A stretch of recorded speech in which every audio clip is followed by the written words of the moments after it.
Hello, and welcome to the Jazz Drummers Blueprint Podcast, Episode 2. I'm Andy. And I'm Tim. And today we are going to talk about jam sessions, which Jam is, session? yeah, it's a huge topic, right? And it's like super important. It's kind of funny that, you know, if you're like a rock drummer or playing a different genre of music, there's not that many opportunities to go to a jam session and play with other people, you know, unless you get invited to someone's house or something, right? But jazz jams are a thing. I mean, you can do in a lot of different areas around the country. You can go to a jam session, you know, a few times a week if you really want, especially in the major metropolitan areas. There's quite a few. So let's talk about it. I mean, I think it's super important. Great. Absolutely. I totally agree. I think, just in getting into it, the reason that we go to jam sessions, there's a number of reasons why we go to jam sessions. But before, back in the day, they were kind of a proving ground, you know, and I guess in the way they still are. You know, there's infamous stories of Max Roach or people throwing cymbals at horn players because they played too much, you know, like it's where jazz musicians got together after the dance gig and played the music they really wanted to play. And nowadays, today, I think jam sessions are so important just for the community. There's such a huge community aspect to them right now.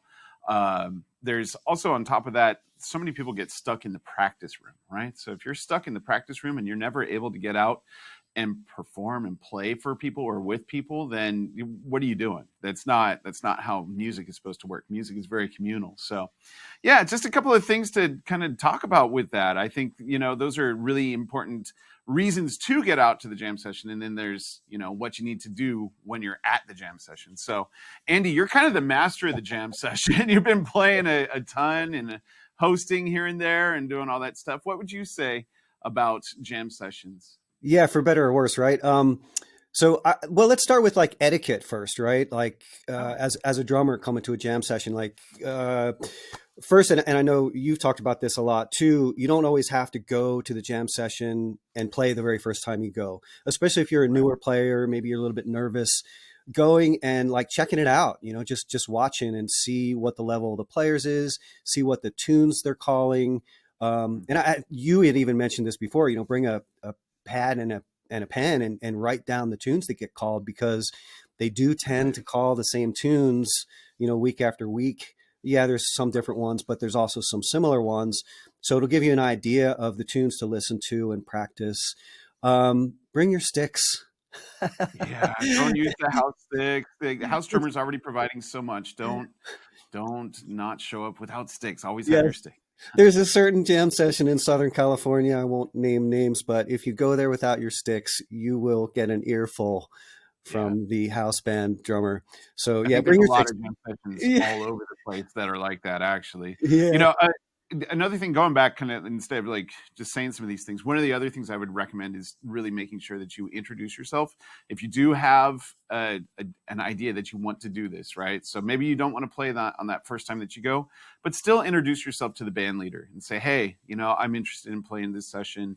My name's so-and-so, and I want to, you know, I'm working on coming up, and they'll take care of you in that regard. You know, they'll let you know what you need to know, and it'll be good for you to do that. Yeah. So, and introduce yourself if you're a drummer, right? Introduce yourself to the drummer and say, hey, my name's so and so, and I you know, want to sit in at some point, and that way they'll be a little bit more inclined. And just talk gear, talk cymbals with them. You know, like, man, your cymbals sound great, and then ice broken, you'll be all right. You know, so keep going with that stuff. So Yeah, and talk to the other drummers there that are playing as well, because Mm-hmm. often, you know, like the same guys will show up week after week.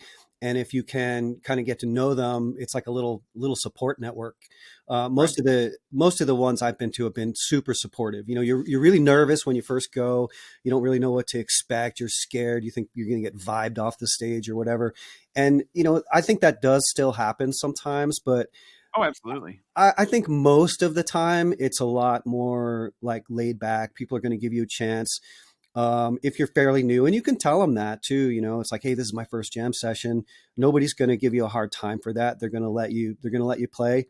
You know, if you're not up to the task, they might only let you play one song, and then you go home and you practice and you come back and hopefully get to play more the next time.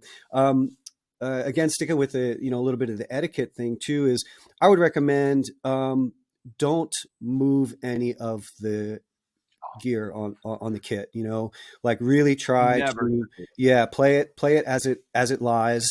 I don't think, Move the stool backwards and forwards as you need to for height. That's okay. But yeah. moving the hi-hat stand, snare drum stand, adjusting cymbal angles, any of that stuff. Definitely don't tune the drums, you jerk. I've seen people do that. I've seen it happen and I want to kill them. But yeah, don't try and retune the drums. Like, yeah, leave it alone. Doesn't matter if it's like set up for somebody that's half your height or twice your size. It does not matter. You will figure it out and you leave it alone, because if you do, there's no bigger pet peeve or bigger thing that'll happen. Like that drummer, that host drummer, when he sees you coming, is going to be like, oh no, here we go.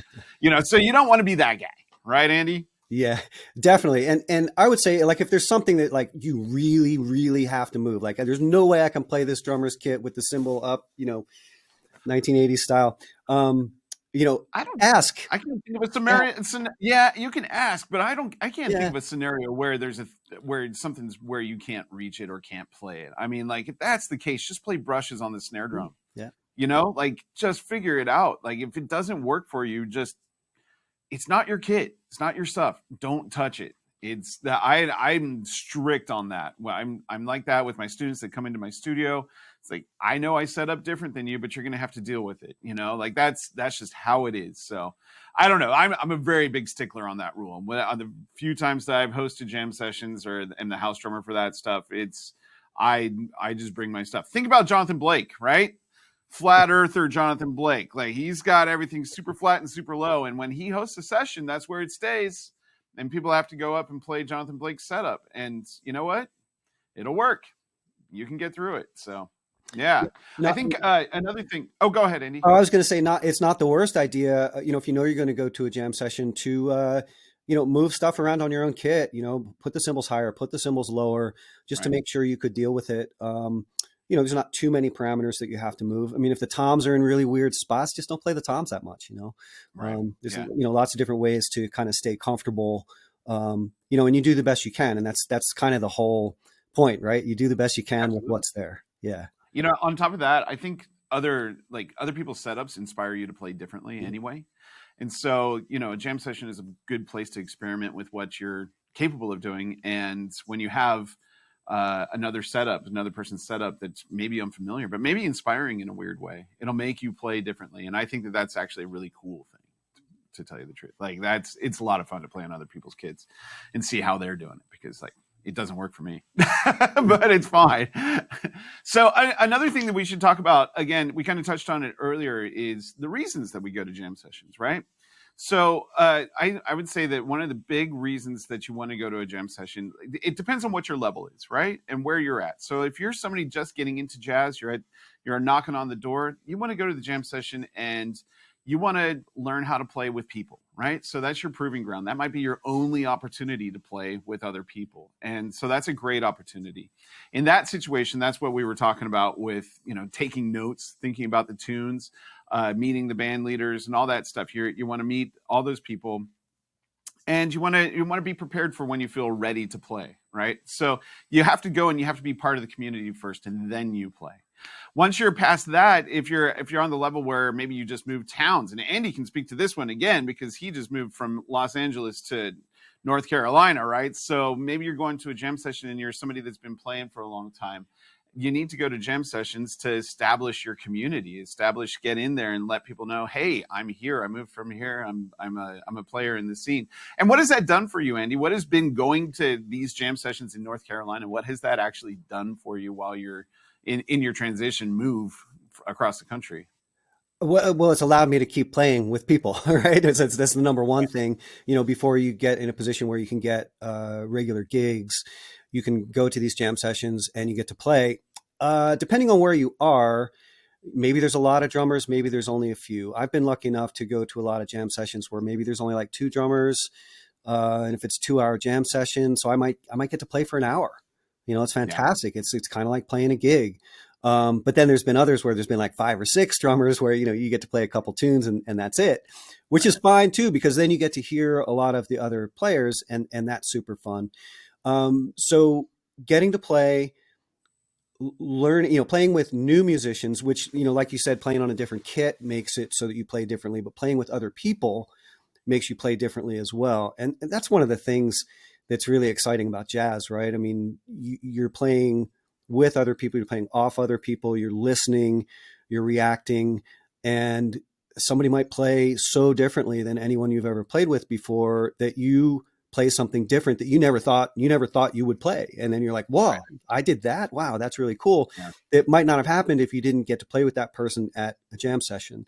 So Right. for me, it's like playing with a lot of different people, getting into the scene, and just meeting all the players in the area, because not everybody goes to jam sessions. Guys who have a lot of gigs, they're probably not going to go to jam sessions very often. Yeah. But Yeah. you probably did at one point, right? Oh, Um, sure. Of course I did. yeah. Yeah.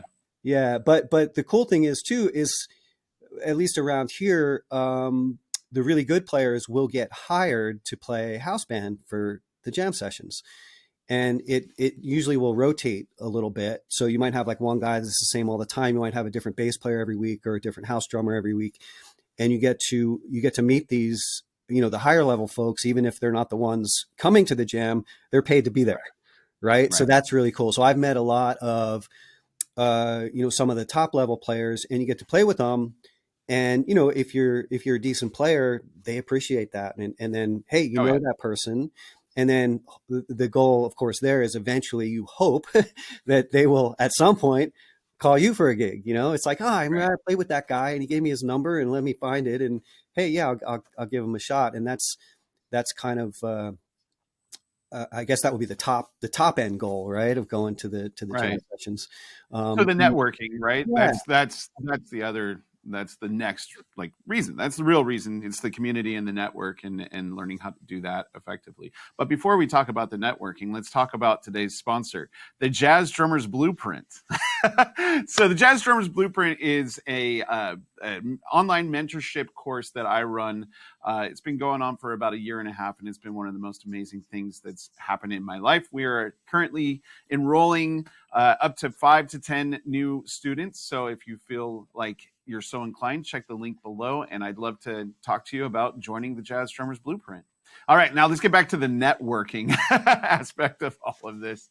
Oh man, so networking is kind of tough because I think a lot of times musicians can't, especially drummers, tend to be introverts. But when you go to a jam session, there's some etiquette around networking. There's some work about just making sure that you're doing what you do. Your playing should speak for itself, but also you have to be able to advocate for yourself as well.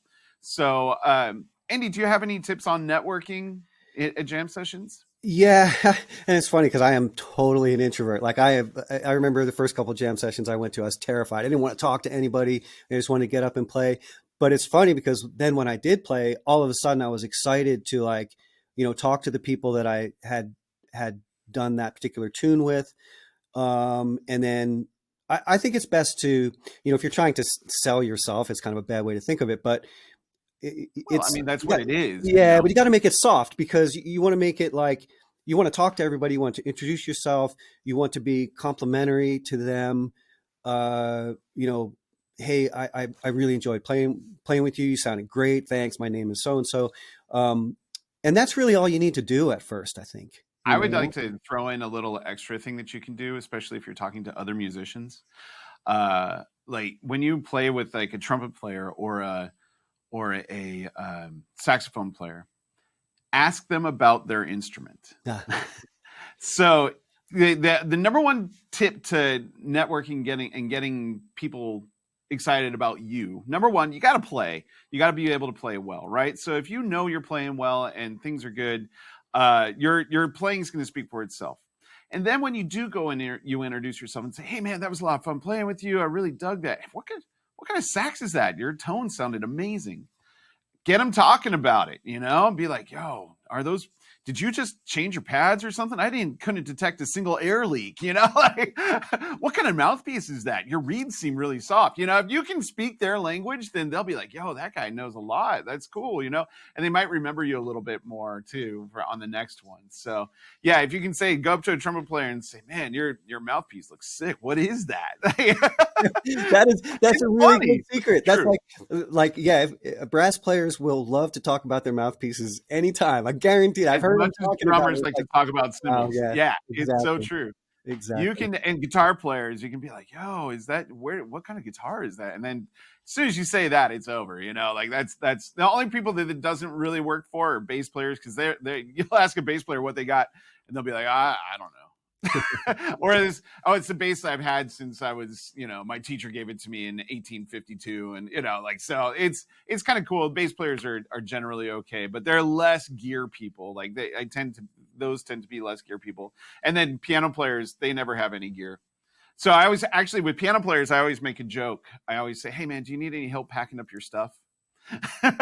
That's my joke with piano players, you know, because they never have anything to pack up unless it's like a keyboard player. But you know, like, hey man, can I help you pack up? And they're like, all right, I got you. So, but anyway, yeah, other ways of networking, Andy. Like, what else? You know, like having business cards. I feel like now people just do the phone thing.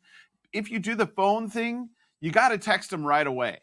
You know, you gotta right away say, hey man, this is Tim. I was playing with you at the jam session tonight. Loved hanging, loved playing. Let's get together sometime soon. You know, I think that's really important. Don't just get the contact information and then never use it. You have to be proactive about using their contact information and keeping your name present on their mind. And that's how you get people to call you and start calling you. Right, Andy? Do you have anything else to say about that? Yeah, I mean, I don't think business cards are not irrelevant anymore. You know, like a lot of people think that they're Oh yeah, completely you useless. were just talking about that. Yeah. Yeah, so I did a card and I did like a link tree thing where it's a QR code and you can scan it and it has personal information. It has Right. Instagram, it has YouTube. You can put whatever links on there you want, website, whatever. And I've given a fair few of those out. Now, my only concern with that is people take a business card, they'll be like, oh, this is cool, and they'll put it in their pocket, and then they'll forget about it and they won't put it in their phone. So if you can get your info into someone else's phone straight away, that's a definite plus. But maybe you can do both, Yeah. because people I like people the QR code idea on the yeah, business card. You know, just say whatever it is and then have the QR code so it scans immediately and then they can get your information in there. And maybe even just having a business card in your phone. I mean, phones just tap each other on the thing now, but even just having a QR code that they can scan is cool, right? I yeah, haven't done that yet, but I feel like that's something that, being on the front of the technology with that is important, right? So, and like you were saying with business cards, like I can't tell you how many business cards I've gotten that I just take out, they end up on my desk and then, oh yeah, they never do anything. So yeah. yeah. And I think the other thing is too is don't you don't want to be like too much of a salesman. You don't want to be begging for gigs. I don't think No. I think you just introduce yourself, say, if you play with someone, or even if you don't play, I mean, you just heard them play with other people, you introduce yourself, say, hey, I really enjoyed your playing. So my name is so-and-so. And then, I'd love to play with you sometime. Thanks. Yeah, And that's really all you need to do. If you do too much more than that, I think it might turn people off, but that's true. it depends on the exact situation.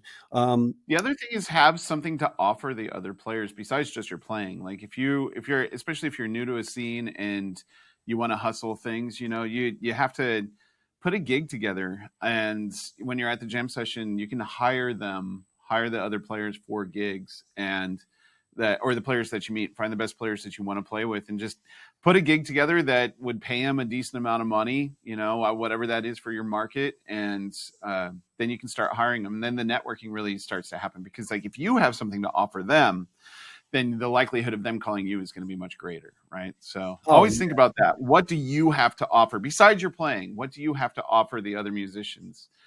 So that you can eventually be part of their scene and their network. Right. So, yeah, I mean, yeah. if you can hire someone, you're in. Even if you hire them for one gig, it's like they're never going to forget that. And if they enjoy playing Right. with you, hey, guess what? They're going to call you.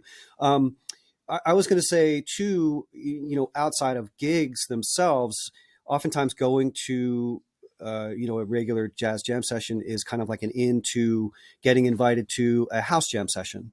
And Hmm. I've been lucky enough to have done a lot of those over the last bunch of years. And that's basically where someone will, maybe it's a piano player, or bass player, whoever, they'll just invite a group of people over to jam for a few hours. Similar to a regular jam session, you go in and they're just going to call tunes. But you're probably the only drummer there, or maybe sometimes they invite Right. two drummers, and you kind of switch back and forth. But it's with a group of people, and you just jam for a couple hours, and that's a fantastic way. Especially if you're a newer player, if you can get into that situation, man, it's like your Yeah. learning curve just accelerates because you get to play with more people more often. You get to play more tunes. You get to learn how to play with other people, not on just a one or two tune basis, but you're playing with them for a couple hours. So you really start to learn how they play. Um, and they can be super beneficial. And then, you know, same idea, those people might have gigs. And if they played with you a bunch, hey, guess what? They're going to call you because Yep. they played with you a bunch. And Yep. I think those types of situations work best when the players are approximately at the same level. Because if Hmm. you're going to someone's house, you probably don't want to be, either nowhere near as good as them, or you don't want to be like, super pro guy playing with a bunch of beginners either. And that usually sorts itself out pretty quick. But I think that you want to look for those opportunities. And even better, if you can host a jam session, since you have the Absolutely. drums, if you have a space that you can use, keyboard. Yeah, I don't know. Most piano players have electric keyboards. They hate to carry them, but Yeah, but yeah, drummers should have keyboards yeah, too. I've got a keyboard that, yeah, you know, if they don't, so the idea of hosting at your house is make it as seamless and easy as possible for anybody to just come in and play, right? And so you want to make it fun, and it's got to be like something that everybody wants to do, right? So, yeah, that's it. I mean, if you can host it at your house, oh my gosh, that's so perfect, right? Have you hosted one at your house yet? Since I you moved have. out In there fact, yet? I had one this morning. It was just with one other person, but I have a regular Monday morning session now. It's usually That's just one or great. two other people. I play vibraphone too, so it's like if I have a guitar player or something, we can do vibes and guitar duo. Or if I get a bass player, I can play drums, or I can play both. So options are good, right? But it's fantastic. I mean, it's Yeah. really a lot of fun, and you start to develop relationships that way with different musicians. Um, I know, you're talking about, we're talking to bass players and gear and whatnot. That made me think that also you start to, especially if you haven't played with that many people before, I think playing with as many bass players as a drummer, I think playing with as many bass players as you can is Yeah. super, super beneficial, right? Because they all kind of feel time a little bit differently. Um, Hmm. and the more players that you can get to jam with, you start to find yourself maybe a little bit. I think that's the right way of saying it. And maybe some of them you work with better than others, and maybe you learn how to work with guys that you at first you didn't think you could work with, but you kind of figure it out, Right. and you can only do that through getting to play with them a bunch. So I Totally think it's agree. yeah, I think it's super You know important what? to play with variety of This people. might be a topic for another podcast, but it's not just the bass players' time feel. It's everybody's time feel. I know we're locking in with bass players the most, right? That's what we're supposed to do. But I find like if I can lock in with the piano player, if I can lock in with the guitar player, if I'm locking in with the horn players, then everything is just so much more on lock in general, right? I keep saying the word lock, but that's what it is. And when everybody's got the time feel and everybody can relax around each other, it just becomes so much easier. So yeah, locking in with bass players and everybody that's different. Every piano player's got a different feel, and the piano player can mess up, change the feel of the drummer and the bass player. And then there comes this whole other topic of like how to musically trust the people that you're playing with, right? That's kind of like what we're talking about with jam sessions too, and setting up these things. That's what Andy's saying with like getting to play with a bunch of people, is that sometimes you play with. I got to play with this saxophone legend shortly before he passed away, and he was a bebop guy, and he was it was one of the first times I got to play with him. I'm not going to say his name, but he came up to me, and it was the only time I got to play with him. And he came up to me before the gig, and he said, "Hey, you're going to play this solo. You can just count us in." And it was on a tune that was a simple AABA tune, but I could tell in that that moment that he had played with enough drummers that didn't keep the form in their solos, that he was just telling me to count it in. He didn't even want to bother, right? So we came to the solo, I played the form, and after the gig, he's like, I really heard the form in what you were doing. I didn't even need you to count me in. And I was like, yeah, right. So that's that musical trust that you have to develop with people. And jam sessions really help with that too, not just at your house, but anywhere. The more you trust people, you find the people that you love playing with, and then you build your group of people, and then you go out, you have gigs, and then you make all the money playing jazz. Wait. All the money, all the Right, money. right. That's a topic for another episode for sure. But Absolutely. that made me think of something too, and that is how do you play at jam sessions? Okay, so let's start from the top down. So let's start like you're a really great player and you go to a jam session. Like I went to a jam session not long ago. Clayton Cameron was there. It's like, well, okay, that's top of the top, right? High level, So, yeah. so how is he going to play at this jam session? Now that jam session happened to be a very high level jam session, so there's going to be good players. But what if they're not good players? If they're kind of intermediate players or even beginner players, I do think you have to take that into account with how you play. You probably aren't going to be doing a whole bunch of different polyrhythms when you're trading fours, or at least you're going to end your solos, end your trading phrases maybe a little more definitively, so that the guys will come back in, Right. and they won't get lost. Things like that. I think it's worthwhile to do that, even if you feel that is lessening your playing or something. I think it's worthwhile because then everybody's going to sound better, right? So I think Exactly. I think that's good. That's, you know what? That's not lessening your playing. That's some mindset stuff that I think a lot of people need to get around. Because the thing is that when you're playing music, and this should be the case no matter what you do, and it doesn't matter what level you're at or what it is. You're playing music, and your job is to make the best music that you can possibly make. And so, as a higher level player that goes in and plays with lower level players on occasion, it's not lessening what you do. You're just playing the music that you're able to play at that particular time. And so, if you keep it simple and you make the other people sound good, sound better than they've ever sounded, then I mean, shoot, that's a win. That makes me feel good. That makes you feel good, right? When that happens, and it sure as hell makes the people that are playing with you feel good. And it's an amazing thing. It's exactly, that's what music should do. It should always be uplifting. It should be uplifting people. It should lift you up, and you should play at the best of your ability every single time you go in and play.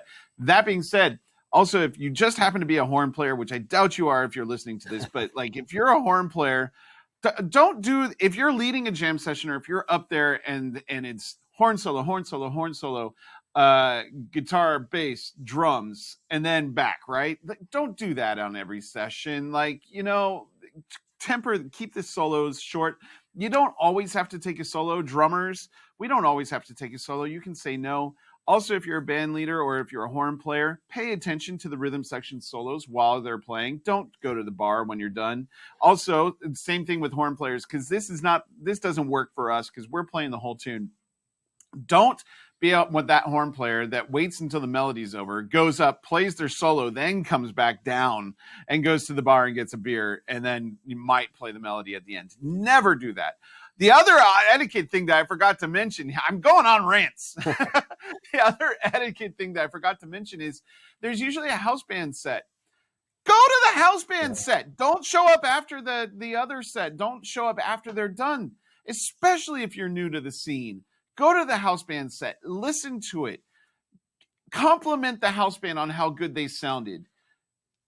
Learn their tunes. Like, just get excited about the house band set, because that is, man, if you show up after that, and I know a lot of people that do that, if you show up after that, it's really sending a message that you don't care. All you care about is yourself. And in music, you should be caring about the community. You should be caring about the music. You need to be caring about everything that's around you and curating it all. It's a thing. Like, we as musicians, we pass the torch. And so, like, if you go and do that, if I'm hosting a jam session and you come up to me and you were not at the house band set, you're probably not going to get to play unless you have a really good excuse. Yeah, like as in I'm just coming from a gig or something. Like that's okay, I guess. But if I know you didn't come from a gig, you're not playing. So yeah, I mean that's a big one for me for etiquette. I don't know. Sorry, we're kind of No, bouncing around a little that's bit, a but good that point. was That's a it. good point, though. I mean, and house bands always good, right? I mean, they wouldn't. They're probably getting paid to be there. Yeah, While everyone else is coming to sit in, so they are probably very, very, very much worth going to listen to. I would also say on the other end of absolutely. the session as well, stick around. Don't like leave as soon as you're done and you don't think you're going to play again. Some of the Yeah, best conversations I've had have been, 15 minutes after the jam session's finished, everybody's packing up and you're hanging out, talking to some of the folks who were there. Sometimes that's when the best connections are made. yeah. So yeah, it is like the whole community thing, getting to know people. Where I am now, I feel like I have, it's almost like going to hang out with friends now. Oh You yeah. go in and the trumpet player that's there, most of the time comes in and you say, hey, how's it going? What tunes are you going to call tonight? Oh, that sounds great, man. Looking forward to it. Whether you get to play with them or not, Right. you still want to hear it. So it's a pretty cool thing. So that, that's, we talked about, if you're a really great player, just be aware that, you might not be playing with the top of the top guys and you have to, make play as such. Um, I think the guys in the middle probably, the intermediate players, probably the biggest danger is trying to play too much over their heads, right? Like if you're an intermediate player, I think going in and trying to impress everybody in the room, especially the other drummers, right? Um, you might end up sounding like you're not playing for the music. You're playing for yourself. You're playing to impress someone. Um, I Hmm. have a feeling that's probably what's going to come up with the intermediate players the most. What do you I think? feel like the intermediate players tend to be the most dangerous Yeah, players because they're the ones that are gonna. Their attitudes tend to be the worst because they're just in that spot where they know enough that they can be like, "Hey man, you're Russian," or "Hey man, that's dragon," they say all these things and then they play and then there's just nothing really coming out. So you got to be really careful. And actually, that's another cautionary tale with jam sessions too. You got to be careful what you listen to from other people. Sometimes people are going to be rude and all of that, and you just have to recognize the people that you want to be with and play with, and be careful with that. But yeah, I think if you're an intermediate player, hopefully the advanced players will help bring you up. Don't be intimidated. Just know that most jam sessions are there to have fun and raise the level of the music. I mean, that's the whole point, is that we're there to honor music and come together. That's the language that we speak. That's why we do it. That's why you learn standards, is so that you can go in and you can play Stella with everybody else, and then they call it as a mambo, and you can play it as a mambo, and it doesn't matter. That's why we learn these things. And so then you're speaking that language, and then now it's, what do you do with that language? How do you communicate with people? And then if you guys are communicating on the same way, then you start to get gigs, and you meet your community, and you're doing your thing, right? So just don't be a jerk. Don't move stuff. You know, network, but don't over like say, "Hey, I'm available for gigs. I'm available for gigs." Don't do that. But get in there, compliment other musicians, ask them about their gear. Gosh, what else, Andy? Learn the tunes, know the learn the tunes, take tunes. notes. Yeah, we Yeah, talked about that last time, man. Yeah, yeah. learn a lot of tunes, as many as you can, and even if you don't know like every in and out of the tune, if you know the melody, you generally know the melody, you're going to play that tune so much better than someone Mhm. who has never paid attention to it before. Know Um, the melody and know the form. Be Form, able to yeah, articulate the form. Like the melody is important because obviously the form's baked into the melody, but really being able to articulate and understand the form of the tune, and then not get lost when you're playing, having good enough ears to know when things start going awry, to be able to like correct course is really important. So and yeah, practice for mistakes even when you're there too. ask about the form too. Like if you're not sure, like if somebody calls a Right. tune and maybe you kind of know the melody and it's like, yeah, I think I know that. Well, is that an AABA or is that something different? Because Right. every once in a while you'll get an odd form where there's like an extra two bars at the end of the form or something like that. Yeah. And if you ask, that the other players will probably tell you. But if you don't ask, they might not tell you, and you might miss it, and it could cause an issue. So So yeah, they're don't be afraid to getting ask. into the yeah asking questions, right? That's like it's a hazy area because number one, you can communicate and say, hey, what do you like? What are we doing here? Number two, like, maybe just don't, but like, you can absolutely, if you don't know the tune, speak up, say, hey, I don't know this. And somebody on the bandstand will teach it to you on the spot. And they'll teach it to you by saying it's AABA. The A's are 10 bars long, the B's are 15. Good luck counting, right? And that's all you got to know. And then you pick it up as you go, right? And hopefully you're just really maintaining that counting. And if you don't know the melody, that's when it's okay to talk to somebody at a jam session and ask them for that. But if you go to a jam session and you ask a bass player, hey man, who's your favorite bass player? Or like what trios do you listen to before you start playing and all that stuff? Like I think, what do you like from a drummer? What's your favorite thing? Don't be annoying with your questions. Have to be really careful with that. And I think, asking, and that what Andy said would just say, hey, whoa, I don't know this song. Teach it to me really quick. Be teachable. One thing I would say too is make sure, like, if you don't know the tune, don't say you know it. There might be a handful of tunes where you can get away with that. If it's a American Songbook kind of regular form thing, or blues, you're going to be fine. But if it's like some out Joe Henderson tune, or some of Wayne Shorter stuff, and you honestly don't know the tune, the potential for a train wreck is high, and people will not.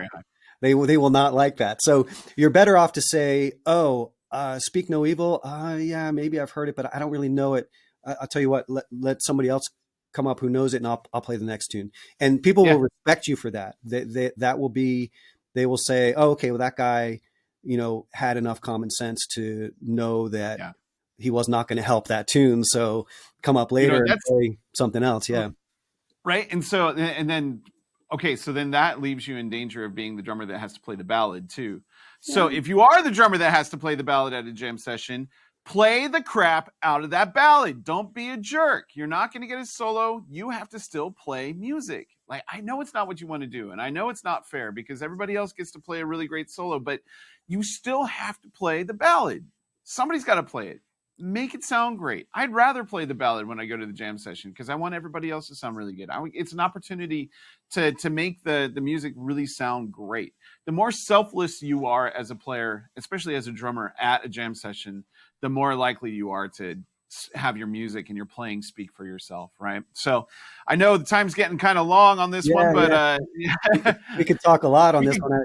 I was just trying to think if there's any other couple little things. And I guess, we talked a little bit about if you're a beginner, but I think maybe it is good that we kind of end with this idea. And that is, we talked about all this different stuff, but if you're a relative beginner player, don't be afraid to go to the jam session, man. Go and listen. You want to make sure that, you want to make sure that, if you're a relative beginner, you don't want to be going and playing at the highest level jam session in New York City. You're probably not going to go play at Smalls. I don't know about that one being the highest level jam session. Well, but you probably don't want to do that because it will not be a good experience, most likely. Right. But don't be afraid to go to, the regular jam sessions and just tell people, hey, this is my first jam session. I really love to play. And, hopefully if they call a tune that's, not crazy difficult, or maybe that, we always joke, Autumn Leaves, medium swing, right? It's like probably the number one called tune at jam sessions. Probably ought to know that one. You get up and play. You make the best music you can possibly make, even if it's the millionth time you played it. If I have to play the tune Sugar, the Stanley Turrentine, right? The Stanley Turrentine Sugar, like it's not a tune I really want to play, but I will, and I'll make it sound great. And that's what we're out there to do. So and we're out as there a beginner, making music. As a beginner, you don't have to play a lot. Don't feel like you have to like be, Tony Williams or something out there. Play what you can play. Make sure that your ride cymbal beat is good. Make sure that your bass drum is not too loud. Make sure that your left hand comping is like not super, super busy, at least to start. You can kind of figure out what's going to work, but don't feel like you have to, make everybody think you're the next Elvin Jones, like. And if you're not comfortable soloing, you don't need to solo. Just say no solo for me. And hopefully they'll listen to you. And also, if you want to get comfortable at soloing and having your bass drum not be too loud and playing the perfect amount of comping and learning how to play tunes, then you should definitely check out the Jazz Drummers Blueprint. The link is in the description. It's a year-long mentorship. come and hang with us. Very, yeah. Anyway, so Come check out the Jazz Drummers Blueprint. Super cool. It's a really it's kind of a groundbreaking thing that Tim's put together. So definitely, Jazz Drummers, check it out. awesome. That's All right. probably good. There's probably a ton of stuff that we didn't talk about that maybe we should have, but we definitely talked for over 30 You know, minutes. that could be a part 2 if we need it. If Yeah, people yeah, listening are like, what about? Then hey, you know what? Part 2's coming. So yeah. awesome. Well, that was a lot of fun. Great discussion on jam sessions, and I really hope that you guys all gained a lot from this. And if not, that it reinforced some of the things that you already know. So we look forward to seeing you on the next one. Fantastic. Yeah, we'll see you next time.